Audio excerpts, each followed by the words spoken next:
Bonjour à toutes et à tous et bienvenue dans notre rendez-vous bimensuel au cœur du bon, qui vous dit tout sur la farine, les savoir-faire du moulin et notre engagement auprès de la boulangerie artisanale. Pour cet épisode, j'ai demandé à Stéphanie de me rejoindre pour évoquer ensemble la formation.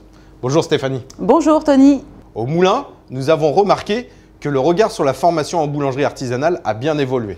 Effectivement Tony, outre le fait que la formation soit devenue obligatoire en entreprise, celle-ci est essentielle pour innover, se remettre en question ou bien encore mieux, performer sur la qualité. La formation est essentielle aussi pour encourager et soutenir l'évolution des salariés ou encore pour échanger avec d'autres professionnels du métier. En tant que conseillère commerciale, tu as pour mission d'encourager les artisans à venir en formation. Comment fais-tu ? Tout d'abord, ce sont les thèmes qui doivent séduire et répondre aux attentes. Pour cela, notre équipe évalue le succès des formations réalisées, les tendances du marché, les idées proposées par les artisans. Nous sélectionnons ensuite les thèmes et organisons des sessions de formation. Justement, peux-tu nous donner des exemples de thèmes abordés ? Bien sûr Tony, ils sont nombreux pour tenter de traiter tous les sujets utiles en boulangerie.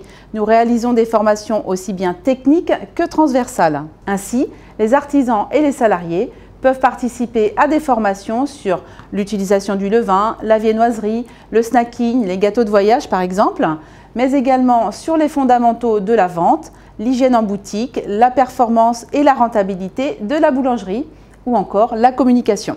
Effectivement, autant de sujets indispensables à la gestion d'une boulangerie d'aujourd'hui. Et qui dispense ces formations ?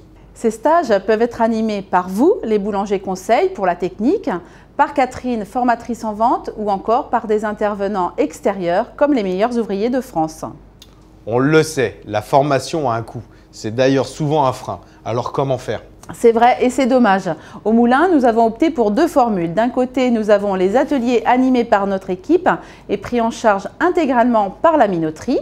De l'autre, les formations animées par des intervenants extérieurs qui peuvent être financées grâce au fonds de formation de la boulangerie. Avec ces deux formules, nous espérons donner la possibilité au plus grand nombre de venir en formation. Mais dis-nous Stéphanie, où se passent nos formations et comment y participer ? Premièrement, un catalogue de formation est édité chaque année et distribué. L'artisan intéressé par un stage s'inscrit dans les meilleurs délais et ouvre un dossier de demande de prise en charge si nécessaire. Quant au lieu, les stages se déroulent soit au moulin, soit en région, au plus près des artisans. Tout est dit, ou presque. La formation au moulin, c'est bien évidemment la convivialité et le partage.